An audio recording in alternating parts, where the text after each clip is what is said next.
एक की सुनो और हर एक से सीखो। माँ का दूध बच्चे के लिए बेहतरीन है तो वही होना चाहिए। इस्लाम में रदात का बड़ा भरपूर तस्वुर मौजूद है। कुछ हजारों से लेकर लाखों रुपए तक भी इनकम कर सकते हैं। जो ऑर्डर मिलते गए तो उसी से मोटिवेशन आपको होती रहती है।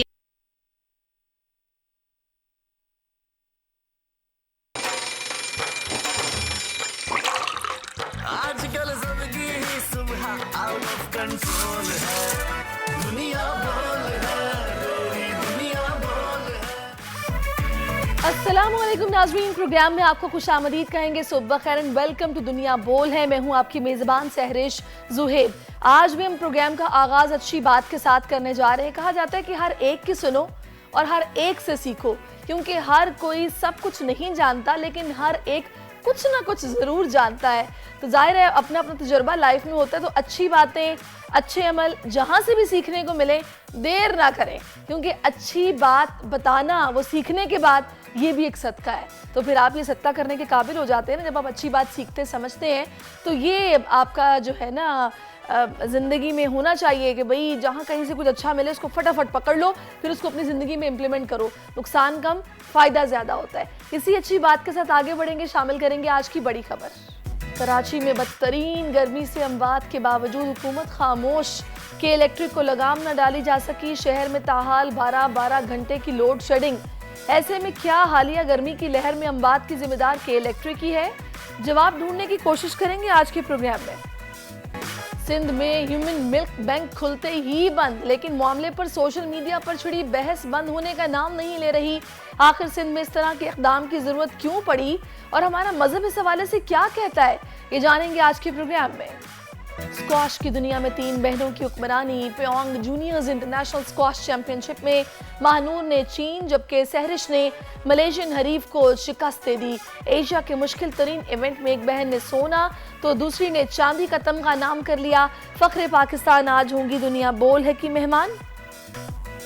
छोटी सनतें मुल्की मईशत में बड़ी तब्दीली की ज़ामिन। पाकिस्तान में ख़वातीन घर बैठे सोशल मीडिया प्लेटफॉर्म्स पर छोटे छोटे काम करके कैसे बड़ी तब्दीली में अपना हिस्सा डाल रही हैं। कुछ ऐसे ही घर के साथ कारोबार चलाने वाली ख़वातीन एंटरप्रेन्योर से आपकी मुलाकात होगी। ये तमाम वो बड़ी खबर जिन पर डिटेल में हम बात करेंगे, लेकिन सबसे पहले नाज़रीन कराची की सूरत हाल पर बात करते हैं। 3 दिन में 500 से ज़ायद अफराद के जाँ बहक होने के बाद इन अमवात का जिम्मेदार के इलेक्ट्रिक को करार दिया जा रहा है। दिन के औकात में 12 घंटों की जालिमाना लोड शेडिंग ने स्ट्रोक में इजाफा किया है। हज़ारों अफराद को दिल का दौरा पड़ा है और कराची में तमाम कब्रिस्तानों में 3 दिन से रश है और एक के बाद एक तदफीन हो रही है। शायद दुनिया में ऐसा कहीं और हो जाए तो पता नहीं क्या हो जाए, लेकिन कराची वालों पर कोई रहम नहीं खा रहा। कराची वालों ने अमवात का जिम्मेदार के इलेक्ट्रिक को करार दिया है। इसी सारी सूरत हाल पे बात करने के लिए इस वक्त समाजी रहनुमा फैसल ईदी साहब ने हमें ज्वाइन किए। फैसल साहब, बहुत शुक्रिया आपके वक्त के लिए। कहिएगा, इतलात हैं कि 3 दिन में ईदी सरदखानों में आने वाली मैयतों की तादाद में इजाफा हुआ है। आप बता सकते हैं कि मैयतों का ताल्लुक किन इलाकों से है और क्या वो इलाके वही हैं जहाँ पर लोड शेडिंग ज़्यादा हो रही है? जी बिल्कुल। जो लोग बताते हैं, जिनसे अगर पूछा जाए कि इंतकाल कैसे हुआ, तो वो बताते हैं कि ये लोड शेडिंग की वजह से ही हम सब परेशान हैं और बीमार हो गए हैं।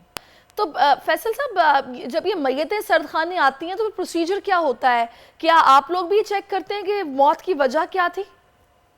हम मौत की वजह कभी भी पूछते नहीं है, लेकिन कभी कभार हमें थोड़ा सा डर होता है ना कि कहीं मसले वाली मैयत ना हो, तो डेथ सर्टिफिकेट मांगते हैं, वरना शनाख्ती कार्ड पे भी हम मैयतें रख लेते हैं। तो मुझे ये भी बता दीजिएगा फैसल भाई कि 3 दिनों में कितनी लाशें लाई गई हैं आप लोगों के पास, और नॉर्मली पर डे कितनी मैयतें आती हैं, और इस दौरान जबकि हीट वेव भी है, लोड शेडिंग भी है, तो कितनी मैयतें लाई गई हैं?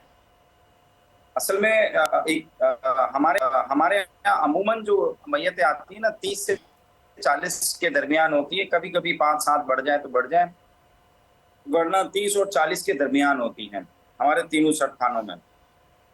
अच्छा। और 21 तारीख से जो है ना इसमें राइज देखने में आया। 21 को 78 लाश आई है हमारी एक दिन में, फिर 22 को ठीक आई है, 23 को 128 हो गई, और 24 को 135 और 25 को 141। तो फैसल साहब, नामालूम अफराद की लाशें भी लाई गई हैं जिनकी शनाख्त नहीं थी। क्या बता सकते हैं कि हादसाती मौतें थी या कोई एक्सीडेंट वगैरह, या फिर ये भी इसी तरह स्ट्रोक का शिकार दिखाई दिया आपको?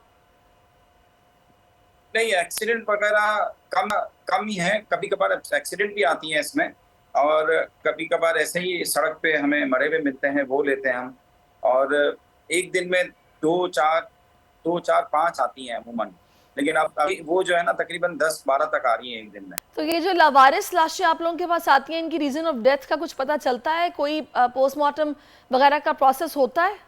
ये जाती है हॉस्पिटल, करीबी सरकारी हॉस्पिटल जो होता है सिविल जिना या अब्बासी, ये पहले वहां जाती है, बल्कि थाने को इन्वॉल्व किया जाता है। थाना हमें जो है वो इसकी पर्ची बना के देता है, फिर ये सिविल हॉस्पिटल या जिना हॉस्पिटल या अब्बासी हॉस्पिटल जाती है। वहां से फिर एमएलओ जो है वो अगर पोस्टमार्टम करना चाहे तो उसकी पोस्टमार्टम होती है, वरना वो हमें पर्ची बना के दे देगा कि आप इसको ले जाएं गुरसा की तलाश के लिए। फिर वो हमारे पास आ जाती है, ये थाना और सरकारी हॉस्पिटल के थ्रू ये हमारे पास आती है। तो क्या बता रहे हैं, मैं ये जानना चाह रही हूँ एक्चुअली कि कराची इतना बड़ा शहर है, यहाँ सड़कों से लाशें मिल रही हैं, हम बात की वजह तो पता होनी चाहिए ना। ये तो बड़ी तशवीशनाक सूरत हाल है। ये मरे हुए ये ब्रॉड डेथ लिखे हुए होते हैं, ये ब्रॉड डेथ लिखे हुए होते हैं, कॉज ऑफ डेथ नहीं बताते इसमें। अच्छा फैसल भाई, कराची बहुत बड़ा शहर है, दीगर शहरों से गरीब आकर यहाँ फुटपाथों पर भी रहते हैं। लावारिस लाशों से क्या ये अंदाजा लगाया जा सकता है कि फुटपाथों पर रहने वाले क्या गर्मी से मर रहे हैं? नहीं, देखिए जो फुटपाथों पे रहते हैं ना उनके गुस्सा होते हैं, जानने वाले होते हैं, तो वो गुस्सा के थ्रू आते हैं, फिर वो लावारिस के तौर पे नहीं आएंगे।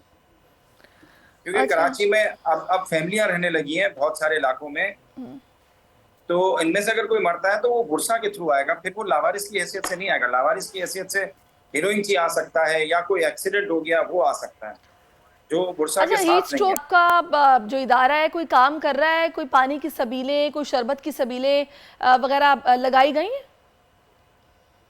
जी, हमारे कैंप काफी अच्छे से लगे हुए हैं। हमारे कैंप्स जो है वो मुख्तलिफ जगहों पे लगे हुए हैं। जब हीट बढ़ती है तो फिर हम वापस लगा लेते हैं, फिर बंद कर देते हैं। और जो है ये चल रहा है कि बहुत सारे दूसरे इदारे भी ये हीट वेव जो है, हीट स्ट्रोक के या हीट वेव के रिलीफ कैंप्स लगा रहे हैं, ताकि लोगों को जो है वो रिलीफ दी जाए या पानी दिया जाए, ठंडा दिया जाए।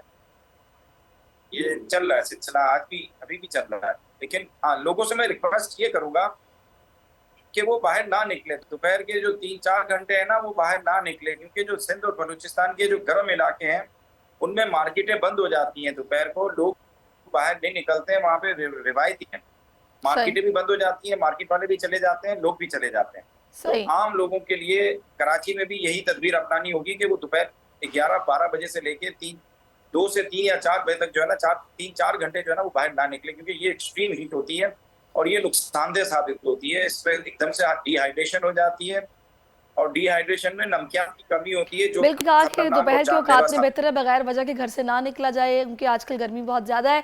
बहुत शुक्रिया फैसल ईदी साहब, आप हमारे साथ मौजूद रहे हैं। इसी सारी सूरत हाल पर बात करेंगे एमक्यूएम पाकिस्तान से। Opposition leader Sindh assembly Ali Khurshidi साहब ने हमें ज्वाइन किया है। खुर्शीदी साहब, बहुत शुक्रिया आपके वक्त के लिए। खुर्शीदी साहब, एक वक्त होता था कि जब डैम का मसला हो, आटे की कीमत में इजाफा हो, ट्रांसपोर्ट के किराए बढ़ जाए, एक कॉल पर मुकम्मल हड़ताल हो जाती थी और बड़े बड़े फैसले वापस हो जाते थे। आज कराची में 500 लोग मर रहे हैं। एमक्यूएम क्या कर रही है? देखिए, पाकिस्तान जिस मुआशी दलदल से जो ये फेज गुजर रहा है, उसमें किसी फैंटेसी का मुतामिल नहीं हो सकता। ये मुल्क तमाम लोगों को और ख़ासकर वो लोग और वो जमातें जो हुक्मरान तबके से ताल्लुक़ रहती हैं, जिनके पास जिम्मेदारियाँ हैं, जिनके पास सूबाई हुकूमत का मनसब है, जिनके पास कौमी हुकूमत का मनसब है, उन सबको अपनी ज़िम्मेदारी का एहसास करना होगा। और रही बात कि ये मसाइल के हल के लिए जो कोशिशें और काविशें की जा सकती हैं, एमक्यूएम पाकिस्तान हर जमहूरी ऑप्शन को जो है वो एग्जॉस्ट कर रही है। इन तमाम मसाइल पे शहर कराची के जो मसाइल हैं उनको उजागर करने के लिए, चाहे वो सूबाई असम्बलियाँ हो, चाहे वो कौमी असम्बली हो, चाहे वो आवाम की अदालत हो, चाहे वो प्रेस कॉन्फ्रेंस की सूरत में हो, देखिए ये सारे मसाइल एमक्यूएम पाकिस्तान उजागर करती आ रही है। और हम क्या एक्सपेक्ट कर रहे हैं?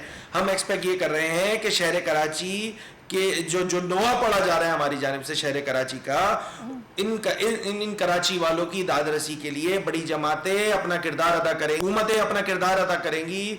आज तक ये हुकूमतें, चाहे वो वफाक की अच्छा, हो, चाहे वो सूबे की हो, खुर्शीद कराची साहब, हो, एमक्यूएम का हमेशा ये दावा रहा है कि कराची की नुमाइंदा जमात है। आज कराची वाले कह रहे हैं कि एक निजी कंपनी ने उनकी जिंदगी जीर्ण कर दी है। तो आप तो अपोजिशन लीडर हैं, कानूनी तौर पर आप लोग क्या कर सकते हैं? बल देखिए, ये कातिल इलेक्ट्रिक का मसला जो है वो ये इससे जो है वो पूरे बजट की स्पीच में आपने देखा होगा, वो उन तमाम मेंबरान असेंबली का ताल्लुक जिनका ताल्लुक शहर कराची से था, चाहे वो पीपल्स पार्टी की साइड हो, चाहे वो मुत्तहिदा कौमी मूवमेंट के, तो तमाम ही अरकान ने इस के इलेक्ट्रिक के मसले पर जो है वो बात की है। बात बड़ी सिंपल सी है कि ये के इलेक्ट्रिक की इंतज़ामिया और ख़ासकर इनके जो वाइसराय साहब हैं, CEO के इलेक्ट्रिक मूनस अलवी साहब, ये मुझे तो ये हीट वेव का सिलसिला चल रहा है। इस शहर में टेम्परेचर 40-45 क्रॉस कर रहा है और महसूस होने वाला टेम्परेचर जो है वो 50 डिग्री से जो है वो क्रॉस किया जा चुका है।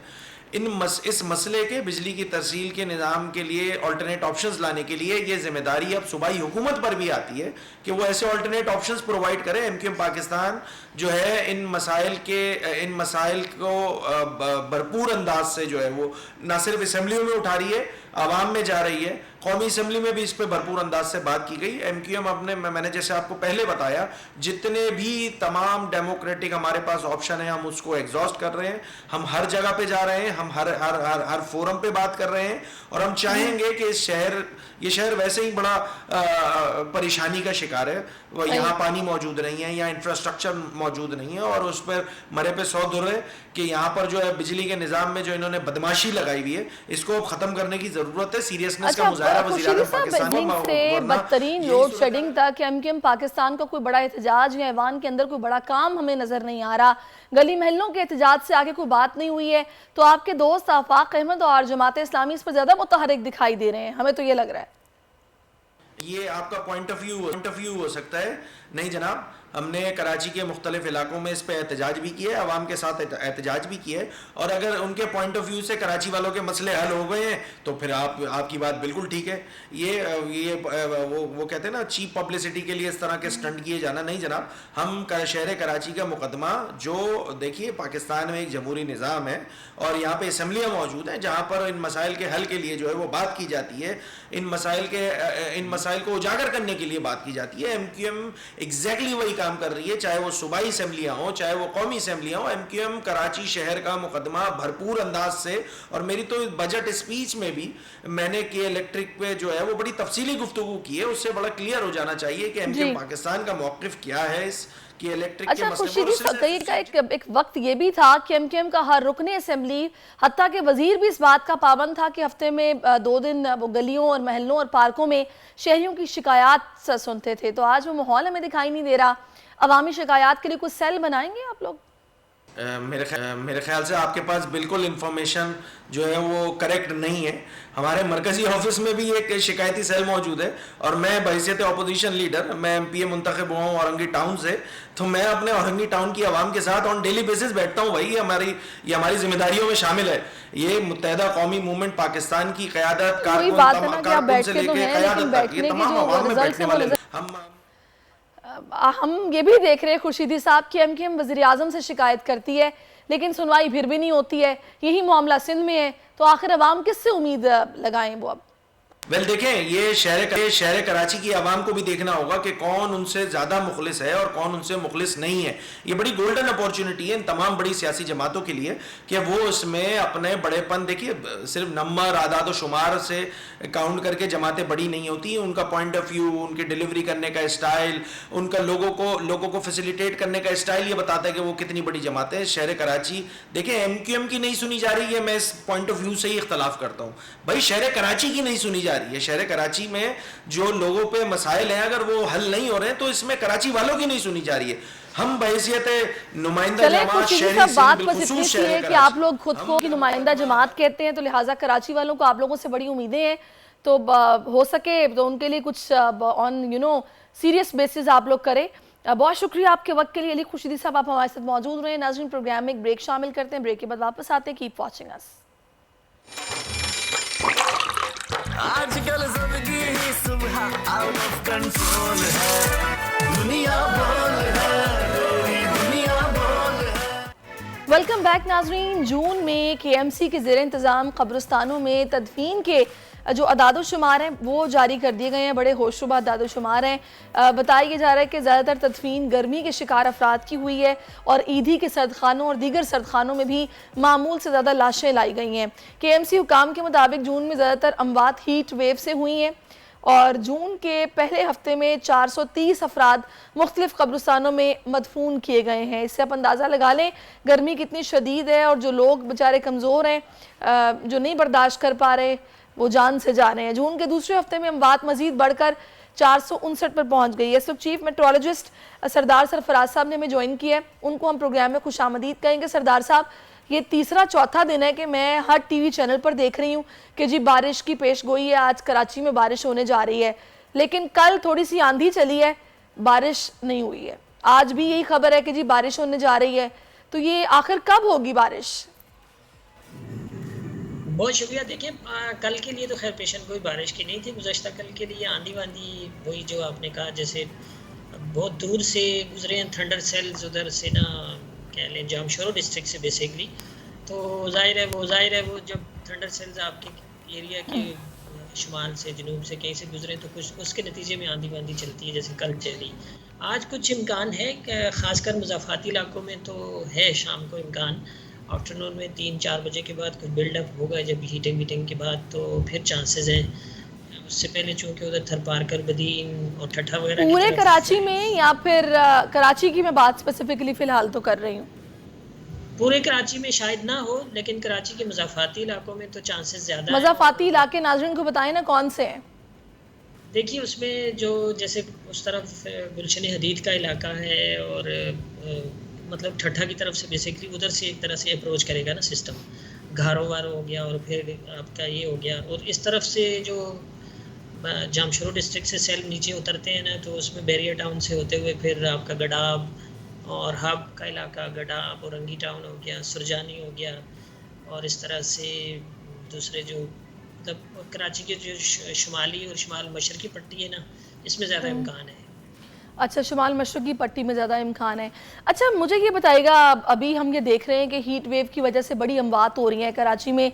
सर्द खानों में मैयतें डेली बेसिस पर मामूल से ज़्यादा लाई जा रही हैं, कब्रिस्तानों में रश काफ़ी बढ़ गया है।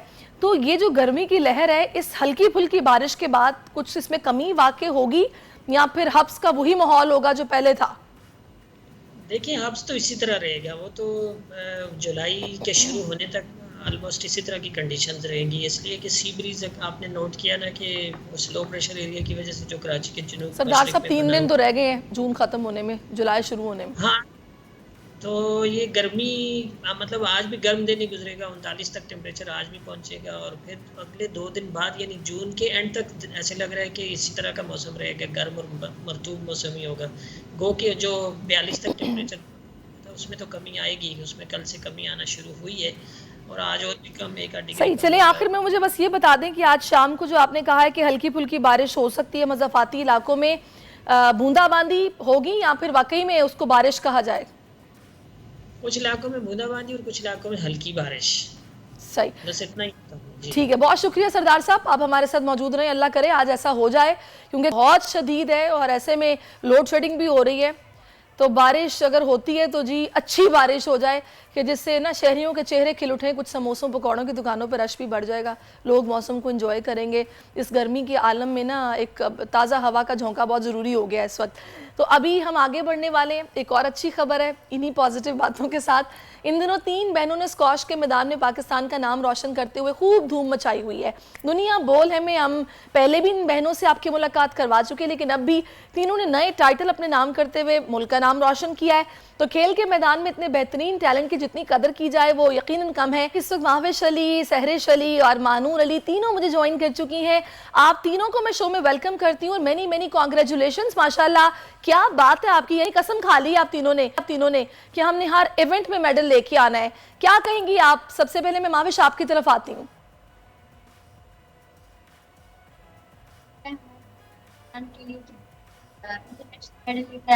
गोल्ड मेडल है और सर ये रनर अप आई नेशनल किया। ये बहुत खुशी की बात है, इंशाल्लाह मेहनत करेंगे। और टाइप में। अच्छा मुझे बताइएगा, अच्छा माइक थोड़ा सा करीब कीजिएगा, मुझे आपकी आवाज़ सही से आ नहीं रही। और मैं अभी आती हूँ जनाब सहरिश की तरफ। सहरिश काफ़ी मुझे सीरियस दिखाई दे रही है, वो खुशी चेहरे पर नज़र नहीं आ रही। भाई खुश होना चाहिए, स्माइल स्माइल कहाँ है? मेरा मैच बहुत ज़्यादा टफ लड़कियों के साथ आया था। मनीषा थी सिंगापुर की लड़कियां थी, जापान से टॉप सीड से सेकंड राउंड अपना जीती थी और फिर फाइनल अपनी बहन से हार गई, लेकिन सिल्वर मेडल लाने बहुत बड़ी बात है। ज़बरदस्त। अच्छा मैं अब आती हूँ जनाब महाविश के बाद मानूर आपकी तरफ। मानूर मुझे बताइएगा आपका एक्सपीरियंस कैसा रहा है? बहुत अच्छा एक्सपीरियंस था और बहुत नए नए प्लेयर्स से अच्छा खेलने का मौका मिला, जीतने का मिला। तो मैं चाहती हूँ कि इस तरह और भी हमारी टूर्नामेंट्स हो, पाकिस्तान में भी और बाहर भी, ताकि हम लोग इसी तरह अच्छी परफॉर्मेंस। नाज़रीन एक ब्रेक लेते हैं, ब्रेक के बाद वापस आते हैं। आजकल सबकी ही सुबह आउट ऑफ कंट्रोल है, दुनिया बोल है, मेरी दुनिया बोल है। जी जनाब वेलकम बैक। इस वक्त मेरे साथ स्क्वाश चैंपियंस मौजूद हैं, महाविश अली, सहरिश अली और महानूर। तीनों को मैं एक बार फिर से खुशामदीद भी कहूंगी, मुबारकबाद भी दूंगी। तो पहले मैं आपकी तरफ आती हूँ। महाविश मुझे बताइएगा कैसा एक्सपीरियंस रहा? बहुत अच्छा रहा, सीखने को मिला और इंशाल्लाह आगे तो मैं अच्छा परफॉर्म करेंगे। अच्छा मुझे बताइएगा मानूर, आप तो माशाल्लाह क्या बात है आपकी, आप तो भाई छाई हुई हैं। मुझे बताइएगा किसी मौके पर ऐसा लगा इस इवेंट में कि नहीं इस दफ़ा मुश्किल हो रहा है? मुश्किल तो हर मैच था, लेकिन हमें जो है तो अच्छा परफॉर्म जीतना था, क्योंकि हम लोग आए थे अपने मिशन को लेके ताकि हम लोग जीतेंगे और लेकिन अच्छा परफॉर्म करेंगे ताकि लोग याद रखें। तो बहुत अच्छी था। और मैं ये 2 साल पहले मैं अंडर 11 जीती थी। अंडर 11 के टाइम में भी बहुत टफ था और अभी भी मैं अंडर 15 खेली थी तो और मतलब डबल हो गया था, तो उसके लिए मेहनत भी डबल करनी पड़ी। तो बहुत टफ रहा ओवरऑल। आखिर में सेट तक फाइनल पड़ा था, लेकिन हम दोनों ने बहुत अच्छी फाइट की और एक को तो जीतना ही होता है। मुझे सहरिश आप बताइएगा ये प्योंग जूनियर्स माशाल्लाह जिसमें आप तीनों ने ज़बरदस्त तरीके से परफॉर्म किया और अपने अपने हरीफ को आप लोगों ने ज़ाहिर है शिकस्त दी है, तो अभी जब आप लोगों को ये पता चला कि भाई आप लोग यहाँ से कामयाब हो गए हैं, मेडल हो गए हैं, मेडल्स मिल रहे हैं, तो किसी ऑफिशियल ने आपको कॉल की है कि भाई आप क्या परफॉर्म करेंगे, ज़बरदस्त वापस आते ही हमसे मिले? नहीं, किसी ऑफिशियल ने हमें कोई कॉल नहीं की, किसी ने कांग्रेचुलेशन नहीं कहा, लेकिन हमारे स्पॉन्सर्स हैं उन्होंने इस टूर्नामेंट के लिए बहुत सपोर्ट किया और उनका मैं बहुत शुक्रिया अदा करना चाहूंगी, सरकार का और जिन्होंने इस टूर्नामेंट के लिए बहुत सपोर्ट किया। आप क्या कहेंगी महाविश इस हवाले से? ने इतना खास हमें बाद में कांग्रेचुलेट नहीं किया, लेकिन हमारे स्पॉन्सर हैं उन्होंने हमें बहुत सपोर्ट किया बाद में, तो उनका बहुत शुक्रिया अदा करते हैं। महानूर आप महाविश की तरफ देख रही हैं, मुझे देखें, मुझे बताएं आप क्या सोचती हैं इस बारे में कि जब इतना अच्छा हम परफॉर्म कर रहे हैं, मेडल्स पे मेडल्स लेके आ रहे हैं, लेकिन उस तरीके से जब ओन नहीं किया जाएगा, सपोर्ट नहीं किया जाएगा, स्पॉन्सर्स के लिए परेशान रहना पड़ेगा, तो ऐसे तो जाहिर है एक्नॉलेजमेंट नहीं मिलता ना। तो आप इस बारे में क्या सोचती हैं? जाहिर है आपका करियर है आगे। बहुत दुख की बात तो शायद उनके लिए इससे अच्छी सेलिब्रेशन होती है, हमारे लिए कोई एयरपोर्ट भी नहीं है। मैं बहुत दुखी हुई इस वजह से, लेकिन फिर मुझे पापा ने बताया कि इट डजंट मैटर, आप आगे बढ़ो, आप और भी इन छोटी मोटी चीज होता है, हमें जो हमारा जो मेन फोकस है वो इंटरनेशनल लेवल जीतना है, फिर भी हम अपने मुल्क के नाम रोशन करते रहेंगे चाहे लोग कुछ भी करें। सही। अब मुझे बताइएगा सहरिश, अब नेक्स्ट कौन सा इवेंट है जिसकी तैयारी आप लोगों ने शुरू कर दी है या करनी है? नेक्स्ट हमारा जापान जूनियर ओपन है, जिसके लिए हम लोग तैयारी करेंगे। एक महीना हम लोग इसके लिए टफ ट्रेनिंग करेंगे और इंशाल्लाह जापान जूनियर में लोग बहुत अच्छी परफॉर्मेंस देंगे। ज़बरदस्त। अच्छा अब मुझे बताइएगा, मैं आपकी तरफ महाविश वापस आती हूँ, आपका भी इसी आगे इंशाल्लाह इवेंट में आपने फिर आगे पार्टिसिपेट करना है, आपकी तैयारी अब किसके लिए होगी? तैयारी स्टार्ट हो रही है। मंडे से मैं अपनी ट्रेनिंग शेड्यूल में वापस आऊंगी और ट्रेनिंग 5 मिनट, फिर उसके बाद फिर मैं चाहूंगी कि मैं 3 महीने तक कोई टूर्नामेंट ना खेलूं और अपने ट्रेनिंग पे फोकस करूं और इंशाल्लाह फिर आगे मतलब और अच्छा, मुझे बताइएगा कोई मैसेज जो कि आप इस प्लेटफॉर्म से देना चाहें, सहरिश, महानूर और महाविश, वो आप दे सकते हैं। जो बच्चियां आपको देख रही हैं, स्क्वाश खेलना चाहती हैं, उन्हें क्या मशवरा देंगी आप? वो स्पोर्ट्स को ज्वाइन करें तो क्यों ज्वाइन करें? ये कहना चाहेंगे कि हमारी जैसी जितनी भी लड़कियां हैं जो स्पोर्ट्स मेंटर होना चाहती हैं, प्लीज करें। अगर आपको प्रोफेशनल जाना है तो उसके लिए मेहनत भी उतनी करनी होगी, क्योंकि आप 1 महीने 2 महीने से प्लान नहीं बन सकते। आपको उसके लिए 2-3 साल मेहनत करके फिर कहीं आके आप एक जगह पे होंगे कि आप लोग ट्रॉफी लें या आप टूर्नामेंट में पार्टिसिपेट करें। और मैं चाहती हूँ कि बार्ट फाउंडेशन, बिल्किन से अब्दुल रज़ाक फाउंडेशन, मुस्तफा फाउंडेशन की तरह सारे जितने भी ये प्राइवेट फाउंडेशन है वो हमारी तरह या फिर जितने टॉप के प्लेयर स्पॉन्सर करें, ताकि हमारी तरह टैलेंट बाहर निकले और पाकिस्तान का नाम रोशन करे। जबरदस्त। सहरिश, आप क्या कहेंगी? जो पेरेंट्स जिनके बच्चे खेलना चाहते हैं और वो प्लेयर बन सकते हैं, उन्हें क्वालिटी है, तो आप उन्हें प्रमोट करें, उन्हें स्क्वाश में खिलाएं, फिर जो भी अदर स्पोर्ट्स है उनको खिलाएं, ताकि वो पाकिस्तान का नाम रोशन करें। इंशाल्लाह। मैं आखिर में माविश अब आपके पास आ रही हूँ, मुझे आप बताइएगा आपका मैसेज क्या है? मेरा मैसेज है कि आप जो आपका मतलब जिसमें इंटरेस्ट हो आप उसी में जाए और बस हिम्मत ना हारे। चलें, थैंक यू सो मच। आप तीनों का बहुत शुक्रिया। इसी मुल्क का नाम रोशन करती रहें, खेलती रहें और हम आपसे इसी तरह बात करते रहेंगे, आपको इनवाइट करते रहेंगे। Many congratulations once again. तो अभी जनाब ये तीनों बहनें मेरे साथ मौजूद थी और बड़ा ही मुझे अनफॉर्चुनेट लगता है जब ये पता चलता है कि स्पॉन्सर्स मिलने में प्रॉब्लम होती है, टिकट्स बाजुकात बल्कि अक्सर ही अपने फाइनेंस पे ज़ाहिर अफोर्ड करने पड़ते हैं, मैनेज करना पड़ता है। तो ये नहीं होना चाहिए। हमारे एथलीट्स हैं, ये हमारे वो स्टार्स हैं जो हमारे मुल्क का नाम रोशन करते हैं, पाकिस्तान को रिप्रेजेंट करते हैं, तो इनको ओन करना चाहिए। तो मेरी ऑफिशियल से यही गुजारिश है कि प्लीज़ इनका ख्याल रखें। अभी प्रोग्राम में एक ब्रेक शामिल करते हैं, ब्रेक के बाद वापस आते हैं। Keep watching us. आजकल सबकी ही सुबह आउट ऑफ कंट्रोल है, दुनिया बोल है, तेरी दुनिया बोल है। वेलकम बैक नाजरीन। और अभी बड़ा अहम मौजू है जिस पर हम बात करने जा रहे हैं। इस वक्त मैं आपको बताऊंगी कि रज़ाइयत की हसास मामले को देखते हुए उलमा कराम के फतवे के बाद पाकिस्तान का पहला ह्यूमन मिल्क बैंक बंद कर दिया गया है। लेकिन सिंध में बनने वाले इस बैंक को लेकर सोशल मीडिया पर बहुत ज़्यादा हलचल है, नई बहस शुरू हो गई है। कुछ अफराद का ख्याल है कि इस अमल से इंक्यूबेटर्स पर मौजूद हज़ारों बच्चों की जान बचाई जा सकती थी और कुछ का ये ख्याल है कि ये मुकम्मल हराम अमल है। इसी सारी सूरत हाल पर बात करने के लिए इस वक्त मुझे ज्वाइन कर चुके हैं डॉक्टर मोहम्मद फरीदुद्दीन साहब, जो कि पीड्स डिपार्टमेंट के हेड हैं इंडस हॉस्पिटल में, और मुफ्ती रागिब नईमी साहब भी इस वक्त मेरे साथ मौजूद हैं, जो कि मुझे इस्लामिकली जो इसका एक है पॉइंट ऑफ व्यू उस पर रहनुमाई हमारी करेंगे। चेयरमैन इस्लामी नज़रियाती काउंसिल के।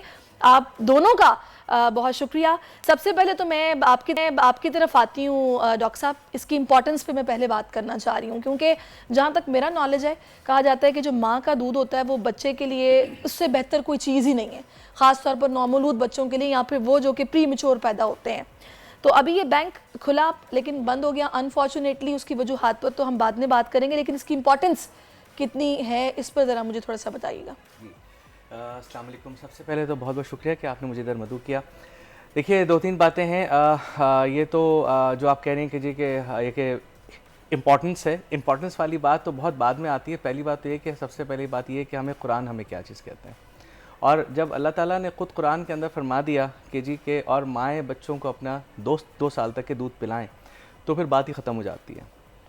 अब उसके बाद में अब हमें ये बहुत अच्छी तरह से पता है कि माँ के दूध के अंदर बच्चे के लिए वो तमाम ग़िज़ाई अजनास मौजूद हैं जो कि बच्चे को मिलना चाहिए, नंबर 1। नंबर 2 बात ये कि तहक़ीक़ ने भी बताया कि जी कि इसके अंदर वो तमाम इम्यूनिटी भी शामिल है जो कि बच्चे के लिए क़ुव्वत मदाफ़ियत मौजूद है, जो कि बच्चे को उस वक्त मिलनी चाहिए।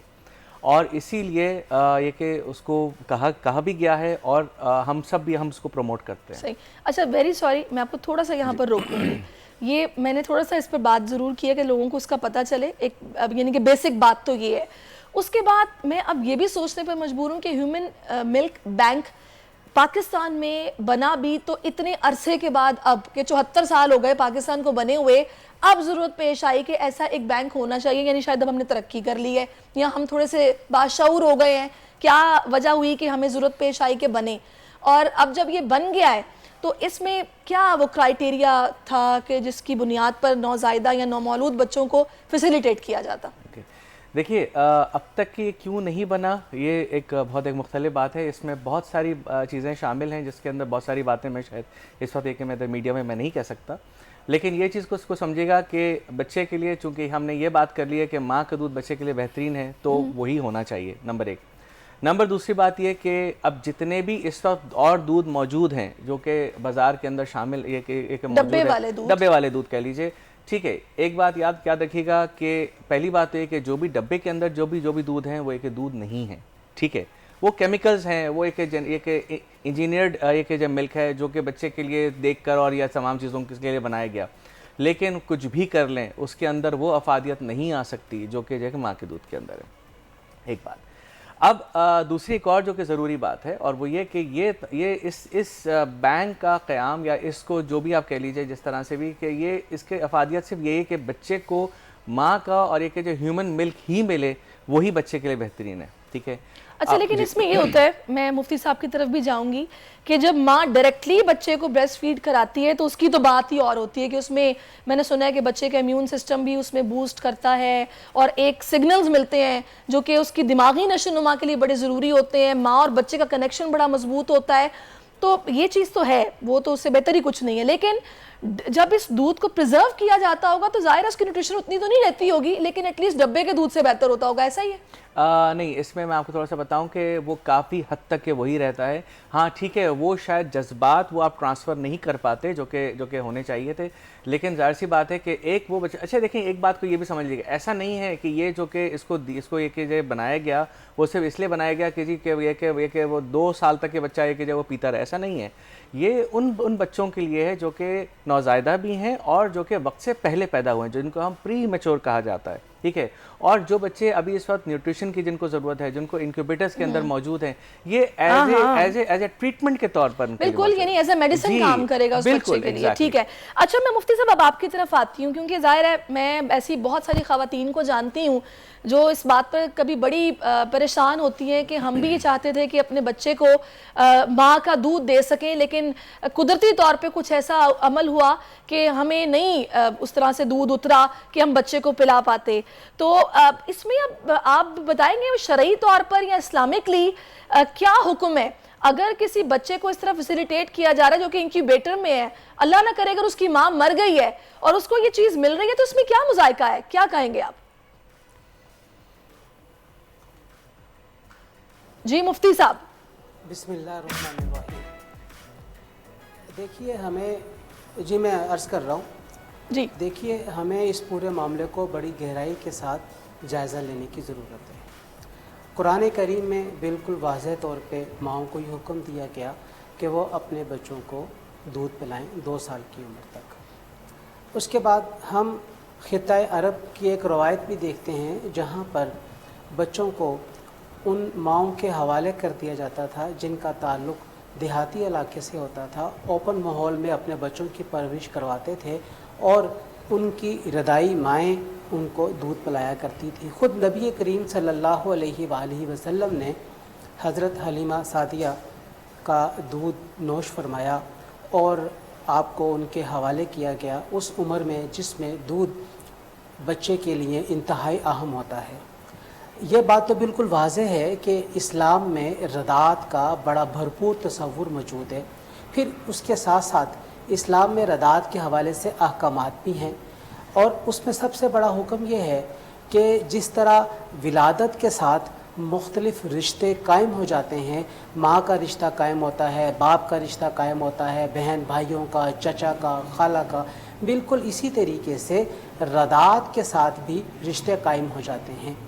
जिस माँ का दूध कोई दूसरा बच्चा पिएगा जो उसके अपने बतन से नहीं है, अब वो बच्चा उसका रदाई बच्चा कहलाएगा। वो माँ उस बच्चे की रदाई माँ कहलाएगी और उसका शोहर उस बच्चे का रदाई बाप हो जाएगा। और इसी तरीके से उस औरत के दीगर हकीकी बच्चे, चाहे वो बेटे हों चाहे वो बेटियां हों, वो इस रदाई बच्चे के भाई और बहन बन जाएंगे।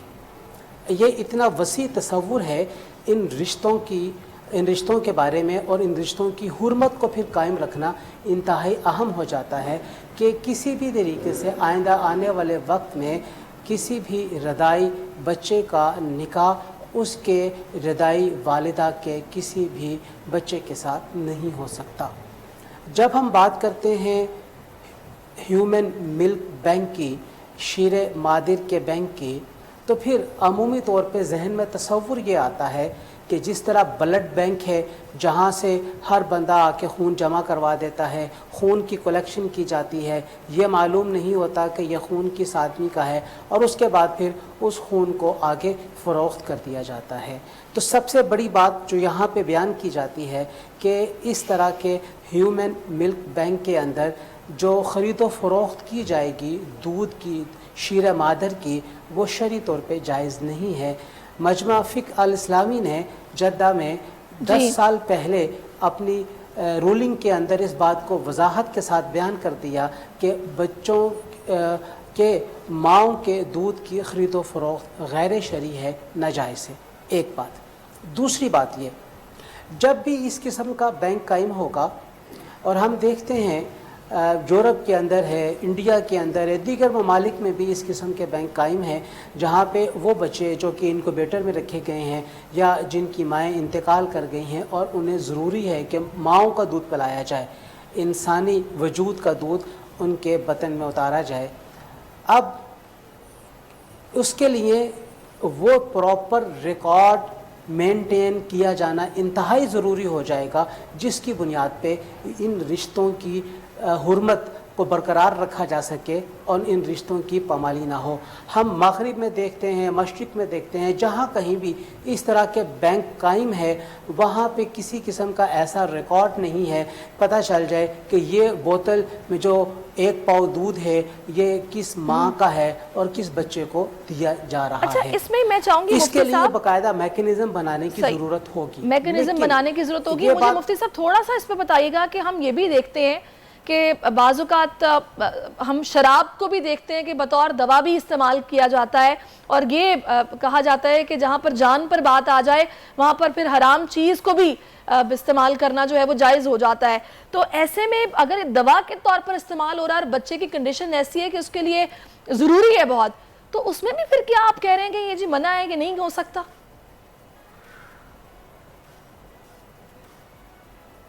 नहीं, देखिए, मैंने इस बात को तो कहा ही नहीं है कि कोई दूसरी माँ किसी और माँ के बच्चे को दूध पिलाए, ये बात तो मैंने कही नहीं है।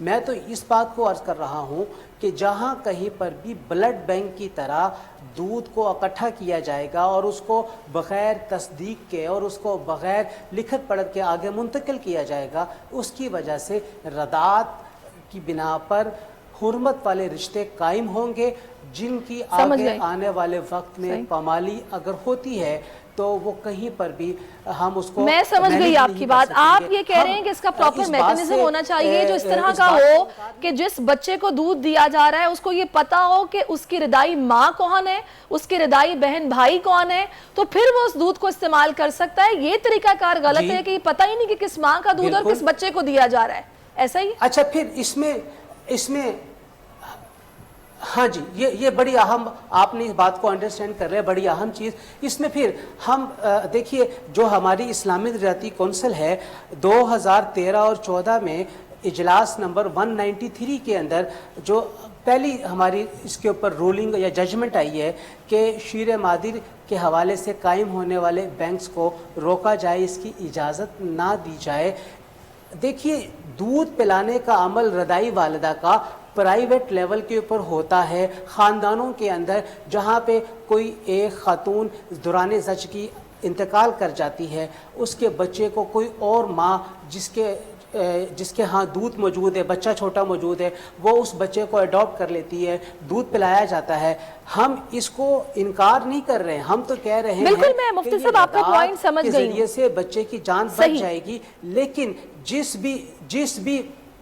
जिस भी माँ को आप मुंतखब करेंगे वो माँ फिर मुस्तकिल तौर पे उसी बच्चे को दूध पिलाए। सही, समझ गई आपकी बात। डॉक्टर साहब, मैं अब आपकी तरफ आती हूँ। ये क्या ये जो ह्यूमन मिल्क बैंक बना, तो इसमें क्या इस मैकेनिज्म को कहीं कंसिडर नहीं किया गया कि भाई ये होना चाहिए, क्योंकि अगर इस्लामिकली है तो? अच्छा देखिए, मसला सारा ये हो रहा है कि हम सब के सब ना सिर्फ और सिर्फ हेडलाइंस पे जा रहे हैं, और वो है कि जी के ह्यूमन मिल्क बैंक, ठीक है, लेकिन हेडलाइंस ये नहीं है। अगर आप उसके पूरे एसओपी पर जाएं, पूरा उसका कि क्या, अगर मेरे आई डोंट नो कि कितनों ने उसको एक पढ़ा है, कितनों ने उसको समझा है, वो तकरीबन कोई 12-13 पेज का पूरा एक डॉक्यूमेंट है जिसके अंदर बाकायदा तौर पे बताया गया है कि इसका मैकेनिज्म क्या होगा। प्रॉब्लम सारा यही है कि वो उसको पूरा डिटेल में हर कोई नहीं समझ रहा, ठीक है। दूसरी एक और ज़रूरी बात है कि मुझे इसमें तस्दीक कीजिएगा, हो सकता है मुफ्ती साहब भी मुझे इसमें तस्दीक करें, और वो ये कि इसके लिए ऐसा नहीं है कि सिर्फ और सिर्फ अगर बच्चे ने अगर पूरे समझें कि 2-3 चमचे पी लिया या अगर एक थोड़ा सा पी लिया तो वो उसी से रज़ायत हो जाएगी, ऐसा नहीं है। बल्कि उसका भी है कि मुख्तलिफ औकात के अंदर है और टाइमिंग्स के साथ है, और फिर एक ख़ास अमाउंट है, वॉल्यूम है जो कि बच्चे तक जाए, तब फिर जाके फिर वो एक रज़ायत की बात आती है। ज़रूरी एक और चीज़ ये कि देखें, ये तमाम चीज़ें सिर्फ किया इसीलिए गया है कि जो कि अब तक किया गया था, और वो यही कि ताकि सिर्फ और सिर्फ बच्चे की नशो नुमा बेहतर हो सके, इम्यूनिटी उसकी बच्चे की बेहतर हो सके, और इसके अलावा ये कि बच्चे को वो तमाम जो कि जरासीम जो कि और दूसरी जगह से पहुंच सकते हैं वो ना पहुंचे। बच्चे की आंतों के लिए सबसे बेहतरीन जो उस वक्त जो कि न्यूट्रिशन है वो वही है जो कि बच्चे को मिलना चाहिए, और ये मैकेनिज्म पूरा मौजूद है कि पूरे डॉक्यूमेंटेशन के साथ और कौन सा किसके साथ किया जाएगा। आपने क्लियर कर दिया। मैं मुफ्ती साहब आपकी तरफ वापस आती हूँ। डॉक्टर साहब ने अभी ये पॉइंट रेज किया है कि इसमें मखसूस औकात में और एक मखसूस क्वांटिटी में, और बार बार अगर एक माँ उस बच्चे को दूध पिलाती है तो फिर उसमें उसको कंसिडर रज़ायत वाला सारा अमल होगा। ऐसे नहीं हो सकता कि 1 या 2 चम्मच अगर बच्चे ने पी लिया या थोड़ा सा पी लिया है तो उसमें भी रज़ायत उसको मान लिया जाएगा। फिर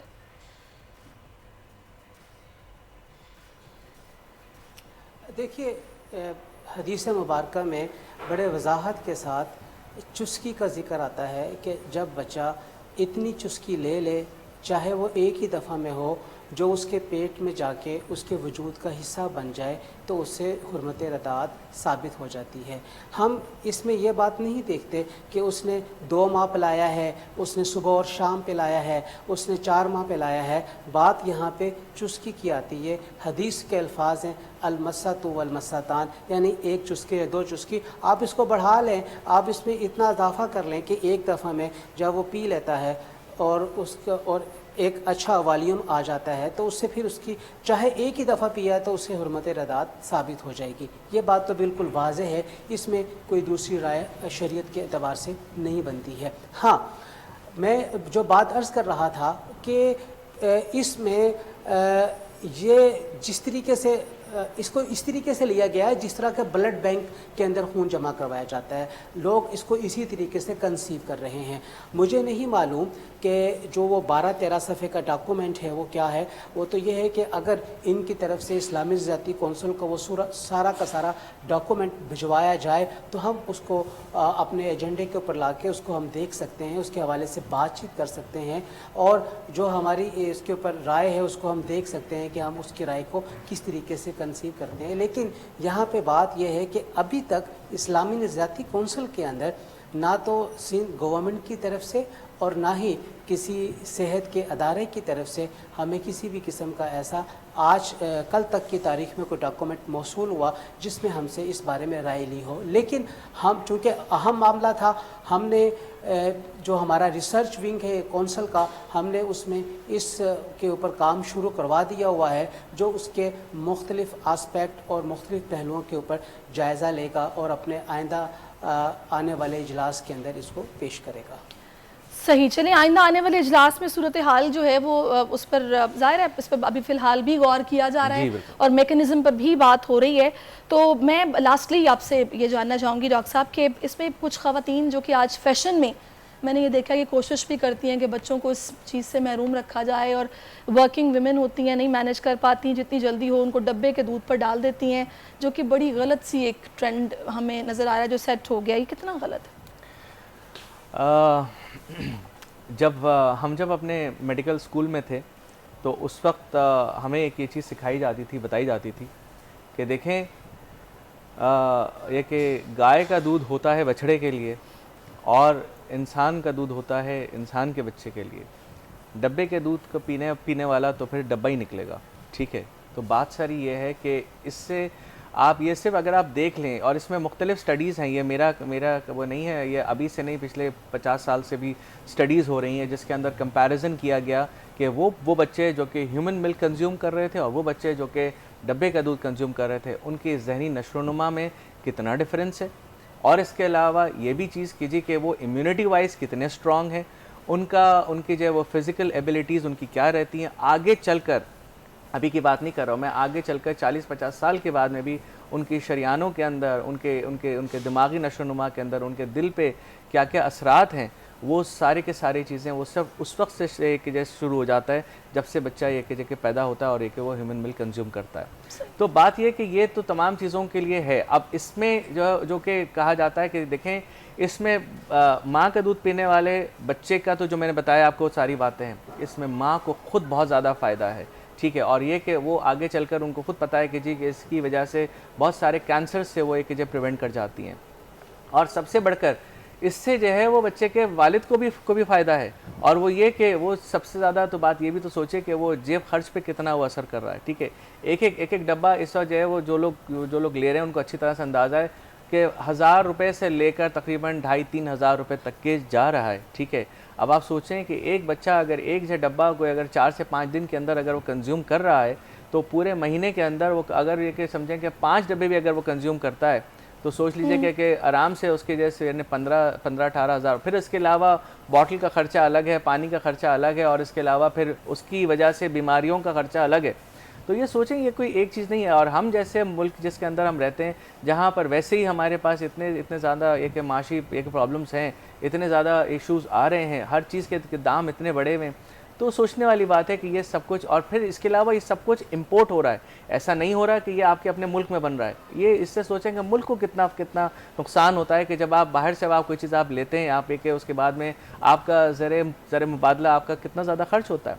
तो ये कोई एक चीज़ नहीं है, लेकिन जाहिर सी बात है कि हर कोई अपना अपना फ़ायदा देखता है और हर कोई ये चीज़ देखना चाहता है कि जी कि हमारा इसके अंदर गेन कितना है, ठीक है। तो जितने ज़्यादा वो कहते हैं ना कि अच्छाई का रास्ता ये कि बहुत ज़्यादा कठिन होता है, ये वही वाली चीज़ है। बुराई का रास्ता फ़ौरन अपनाया जाता है। मैं ये इस बात पे कतन मैं ये नहीं कह रहा हूँ कि जी कि ये नहीं कर सकते या ये कि नहीं करना चाहिए। मैं सिर्फ ये चीज़ कह रहा हूँ कि जहाँ हाँ वाकई जहाँ पर प्रॉब्लम है, जहाँ पर एक किसी वजह से माँ को कोई बड़ा प्रॉब्लम है जिसकी वजह से अगर एक माँ को मना कर दिया गया है फीड कराने के, वो देखें अब ये इससे अब आप छोटी सी एक बात बताता हूँ कि जिन माओं को हेपेटाइटिस बी, सी, HIV, एड्स या TB भी अगर होती है ना, हम उनको भी हम मना नहीं करते, उनको एब्सोल्युटली हम उनको मना नहीं करते। मना करने से तो उन्होंने भी मना नहीं किया, उन्होंने सिर्फ ये बोला कि मैकेनिज्म होना चाहिए कि पता हो कि किसका दूध किस बच्चे को पिलाया जा रहा है। बिल्कुल सही बात है। वो एक अच्छा। और देखें बाहर के मुल्कों की बात अगर हम करते हैं, इस्लामी ममालिक भी है, मलेशिया के अंदर है ये चीज़, ठीक है, वहाँ पर होता है। देखें ये सब कुछ इंपॉर्टेंट बात ये कि इसको ये मत समझिएगा कि ये किसी ने कोई जाकर ब्लड डोनेट कर दिया और उसके बाद में किसी को पता नहीं चल रहा, या किसी ने पैसे जमा करिए और ये किसी के पैसे किसी और को मिल रहे हैं, ऐसा नहीं है। ये बुनियादी तौर पर इसका जो पूरा मैकेनिज्म है, ये पूरा डॉक्यूमेंट काफ़ी बड़ा डॉक्यूमेंट है जो कि मैंने इसको देखा है, और ये अभी का नहीं है, बहुत ही पुराना डॉक्यूमेंट है। ये इसको जो है वो और बाकायदा तौर पर इसको पहले से इसको वेट किया गया था, जब भी इसको फिर फिर स्टार्ट भी किया गया था। तो बात सारी सिर्फ ये कि ये तमाम चीज़ों को देखते हुए डॉक्यूमेंटेशन के बाद फिर उसके बाद में ये सब कुछ करने। चलिए, बिल्कुल आपने सही कहा, इसमें बड़ी अच्छे से रहनुमाई भी हो गई है। जो लोग इस पर तनकीद कर रहे हैं या जो सोच रहे हैं, जाहिर है उनको भी पता चल जाएगा कि क्या होना चाहिए और क्या हो रहा है। शायद यही वजह है कि पहले इस पर इस तरह की मैकेनिज्म बनाने की ज़रूरत है, तभी अभी ये कहा गया है कि इसको बंद कर दिया जाए और पहले मैकेनिज्म क्लियर हो जाए ताकि लोग इस पर तनकीद ना करें, और जिस मकसद के लिए, जिस फ़ायदे के लिए इसको बनाया गया है, एटलीस्ट उस मकसद में फिर हम लोग कामयाब हो जाएँ। तो मुफ्ती राग़िब नईमी साहब, आपका बहुत शुक्रिया कि आपने अपना कीमती वक्त हमें दिया और इस पर हमारी रहनुमाई फरमाई है, बहुत शुक्रिया। और मैं डॉक्टर साहब आपका भी शुक्रिया अदा करूँगी कि आपने इस पर हमें गाइड भी किया और इसकी इंपॉर्टेंस पर आपने लाजमी तौर पर बात की है, जो कि गाहे बगाहे उसको हाईलाइट करना बहुत ज़रूरी है। अच्छा, मुझे कुछ बताया जा रहा है, मुफ्ती साहब कुछ कहना चाह रहे हैं? जी मुफ्ती साहब। मैं ये अर्ज़ करना चाह रहा हूँ कि ये जो डॉक्यूमेंट तैयार किया गया 12-13 सफ़े का इनकी तरफ से ह्यूमन बैंक की क़याम के लिए, ये आप इस्लामी जाती कौंसिल को भिजवाइए ताकि हम उसको देख सकें कि वो मैकेनिज़्म क्या है और किस तरीके से उस पूरे सिस्टम को चलाया जाएगा। सही, ये तो सर सिंध गवर्नमेंट की जिम्मेदारी है कि जो कि इस हवाले से ये जो भी उनके ये पॉइंट्स हैं इनको पहुंचाएं उलमा कराम के पास, ताकि वो भी अपनी इस पर जो राय है उससे आगाह करें और सब मिलकर इसको तैयार करें ताकि ये फ़ायदा जो है ये जितनी जल्दी हो सके उन बच्चों तक पहुंचे जो कि इसके मुस्तहिक भी हैं, जिनको ज़रूरत भी है। बहुत शुक्रिया मुफ्ती साहब आपके वक्त के लिए, बहुत शुक्रिया डॉक्टर साहब फॉर योर टाइम। अभी नाजरीन में हम लोग एक ब्रेक शामिल करेंगे, ब्रेक के बाद वापस आएंगे। Keep watching us. आजकल जिंदगी ही सुबह आउट ऑफ कंट्रोल है, दुनिया बोल है, तेरी दुनिया बोल है। वेलकम बैक नाजरीन। आज दुनिया भर में माइक्रो, स्मॉल और मीडियम साइज एंटरप्राइजेस डे मनाया जा रहा है, यानी कि छोटी और घरेलू सनतों का दिन मनाया जा रहा है। इसमें कोई दो राय नहीं कि छोटी सनतें मुल्की मईशत में बड़ी तब्दीली की ज़ामिन है। सोशल मीडिया के दौर में आज की ख़वातीन घरों में बैठकर मुल्की मईशत की बहाली में अपना किरदार अदा कर रही हैं। कपड़े, jewellery, makeup, digital designs, art and craft के कामों से पाकिस्तान में ख़वातीन घर बैठे छोटे छोटे काम करके बड़ी तब्दीली में अपना हिस्सा डाल रही हैं। आज कुछ ऐसी ही ख़वातीन एंटरप्रेन्योर्स हमारे साथ मौजूद हैं, उनसे आपकी मुलाकात करवाते हैं। इस वक्त हमें मरियम उस्मान साहिबा ने ज्वाइन किया, जो कि हैंडमेड बुकेट के नाम से सोशल मीडिया पर पेज चला रही हैं, जबकि घरेलू सजावट की अशिया पर आप इनसे ऑर्डर इन्हें कर सकते हैं। और इसके अलावा हमारे साथ तज़ीन अयाज मौजूद है, जो कि लव बर्ड्स जो है उनकी ब्रीड पर काम कर रही हैं। अस्सलाम वालेकुम बोथ ऑफ यू, बहुत शुक्रिया आपके वक्त के लिए। सबसे पहले मैं आपकी तरफ आऊँगी। तज़ीन, कहिएगा कब आपने स्टार्ट किया था अपना काम? मुझे तकरीबन 2 से 3 साल हो गए अल्हम्दुलिल्लाह, और माशाल्लाह वक्त के साथ साथ ये रियलाइज हुआ कि हर खवातीन को किसी न किसी फील्ड में ज्वाइन करके अपने सेकंड सोर्स ऑफ इनकम के लिए काम करना चाहिए। तो अल्हम्दुलिल्लाह बहुत सेटिस्फाइड हूँ।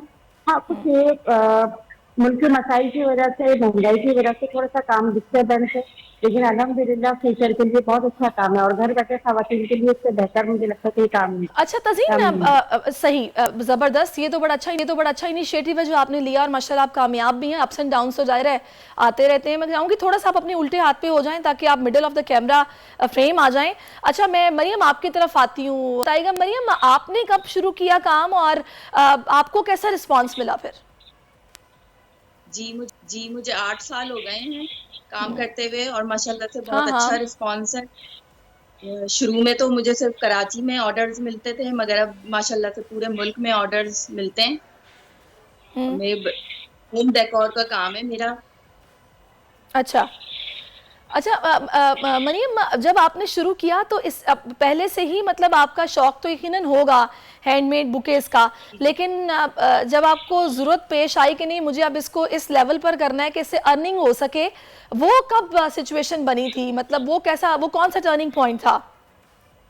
जी बस मैंने शुरू तो अपने शौक की वजह से ही किया था, मगर आहिस्ता आहिस्ता लोगों का रिस्पांस अच्छा आने लगा, उनको अच्छी लगने लगी हैंगिंग्स, तो बस फिर मैंने सोचा मैं इसको ही कंटिन्यू करती हूँ, क्योंकि इससे फाइनेंशियल हेल्प भी हो रही थी मेरी अच्छी, तो अच्छा, फिर मैंने इसी को कंटिन्यू। थोड़ा सा शेयर करेंगी आप फाइनेंशियल हेल्प कितनी हो रही थी पर मंथ? आप कितना अर्न कर रही हैं या कर रही थी?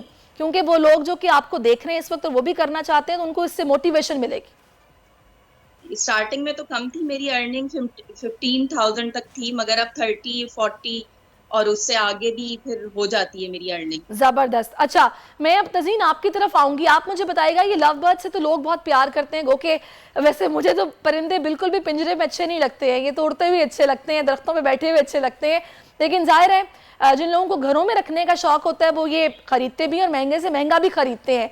आपको इस हवाले से शौक कब से था और जब आपने ये काम शुरू किया तो आपकी अर्निंग शुरू में कितनी थी, फिर आहिस्ता आहिस्ता बढ़ी, कितनी बढ़ी? देखिए अल्हम्दुलिल्लाह अल्लाह अल्लाह पाक ने मुख्तलिफ हमारे लिए ज़राए रखे हैं इनकम के लिए। तो मेरे ख्याल से ज़्यादती नहीं है कि इन लोग हमने पिंजरे में कैद किया, क्योंकि ये इसी के ही आदी हैं, क्योंकि ये इतने छोटे नाजुक होते हैं कि अगर ये हम शहरी इलाकों में छोड़ेंगे तो इनको तो चील का वही खा जाएंगे, पहली बात।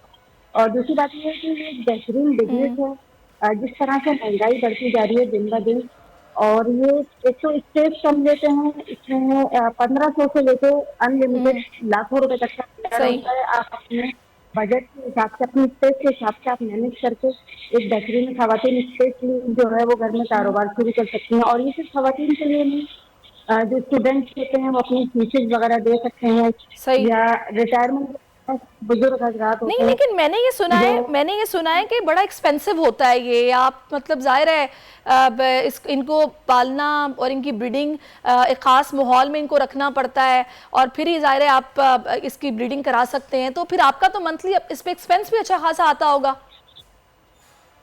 नहीं, माशाल्लाह ये जब ये ब्रीड कर जाते हैं ये 3 से 4 प्लस इजीली दे देते हैं, और अगर हम फोस्टर यूज करें तो इससे भी ज्यादा दे देते हैं। लेकिन ये माशाल्लाह अपना खर्चा खुद निकाल लेते हैं, बहुत अच्छी, मतलब मुझे लगता है कि इससे अच्छा सेकंड सोर्स ऑफ इनकम घर में नहीं है।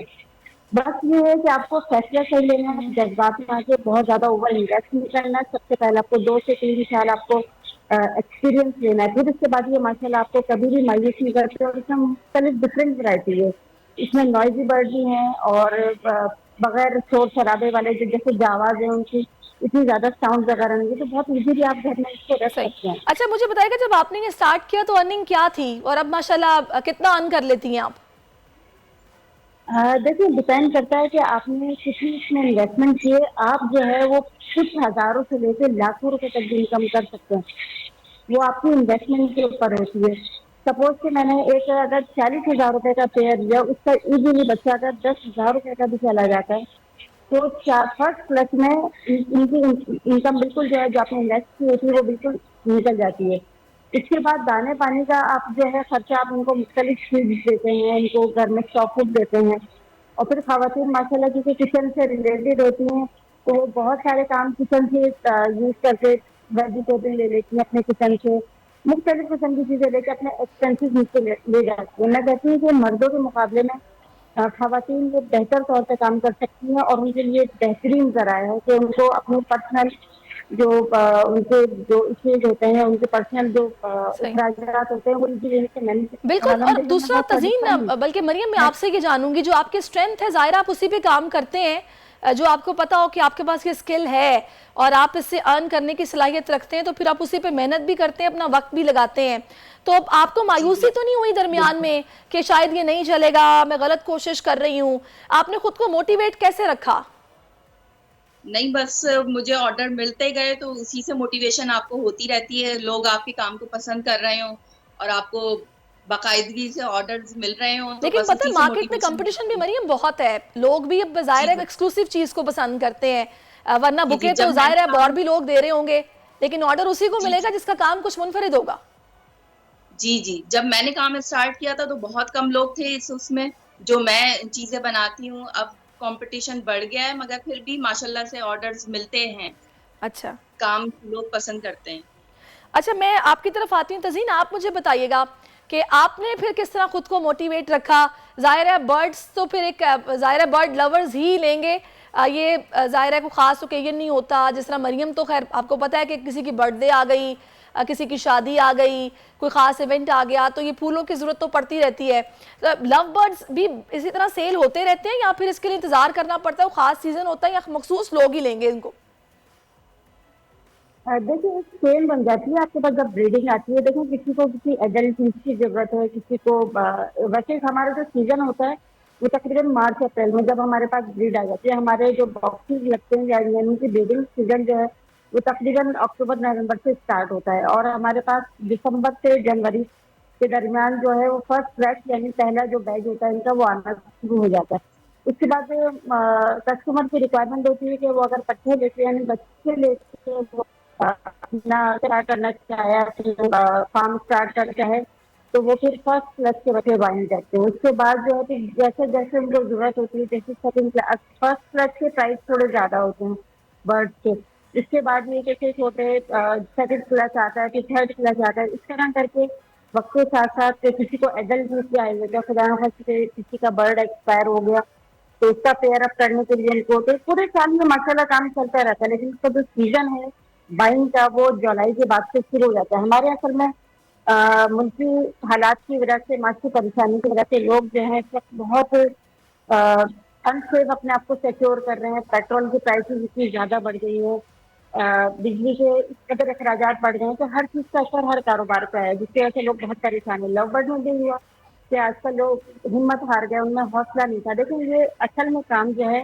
वो हिम्मत, हौसले और बहुत बड़े जिगर का काम है। आपके सामने और दूसरा इसमें फैमिली सपोर्ट बहुत मैटर करती है। जाहिर है आपको अपनी जिम्मेदारी थोड़ी सी डिवाइड भी करनी पड़ती है, हस्बैंड्स का सपोर्टिव होना बहुत जरूरी है, फिर ही आप घर बैठकर काम कर सकते हैं। क्या कहती हैं मरियम?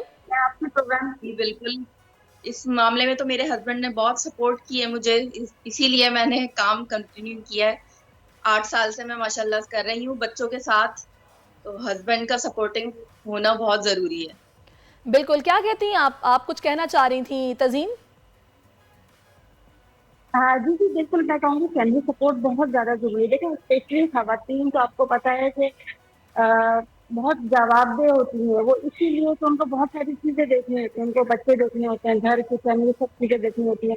अगर हम इसमें इन्वेस्ट करते हैं और खुदा न खास्ता उसमें हमें अर्निंग नहीं होती तो डेफिनेटली वो खुद भी जो है वो डिप्रेशन में जाती हैं, परेशान होती हैं। और इधर इनके घर वाले भी फिर आपको पता है माशाल्लाह मेरे तो खैर बहुत हस्बैंड बहुत अच्छी फैमिली है, हर तरह से मुझे सपोर्ट है, लेकिन ऐसा हर जगह नहीं है। एक तो स्पेस इश्यू होता है आपको पता है घर में, फिर इनके साथ थोड़ी सी नॉइजी प्रॉब्लम आती है, बहुत सारे मसाइल रहते हैं। लेकिन जब एक आपके पास एक अच्छी इनकम आ रही होती है तो हर चीज़ अच्छी लगती है। डेफिनेटली आपको देखिए तो इंसान के नेचर में है कि जब बारिश रुकती है तो उसके बाद जो आपके जो छतरी है वो भी आपको बोझ लगने लगती है। वही उनका हिसाब है जो आजकल जो सिनेरियो चल रहा है कि उस हिसाब से इनकम नहीं रह पा रही। बिल्कुल चले, लेकिन बड़ा अच्छा है कि आप लोगों ने हिम्मत की है और आप लोग काम कर रही हैं। अल्लाह ताला आप दोनों को और हिम्मत दे, आपके रिस्क में बरकत डाले और आप ऐसे ही काम करती रहें। बहुत अच्छा लग रहा है आपसे बात करके। Thank you so much Tazeen for your time. Mariam आपका भी बहुत शुक्रिया, आप हमारे साथ मौजूद रही हैं। और ऐसी ही ख़वातीन जो है ना उनका मुआशरे में एक भरपूर किरदार है। ज़ाहिर है अपने घरों को चला रही हैं, अपने शौहरों के शाना बशाना, तो इंडिपेंडेंट होना बहुत ज़रूरी है आजकल के इस दौर में। इसी के साथ नाज़रीन प्रोग्राम का वक्त अब ख़त्म हो गया। इंशाल्लाह कल आपसे मिलेंगे। कल तक के लिए अल्लाह हाफ़िज़। आजकल जिंदगी ही सुबह आउट ऑफ कंट्रोल है, दुनिया बोल है, दुनिया बोल है। सब्सक्राइब करें और बेल दबाएं ताकि कोई खबर रह न जाए।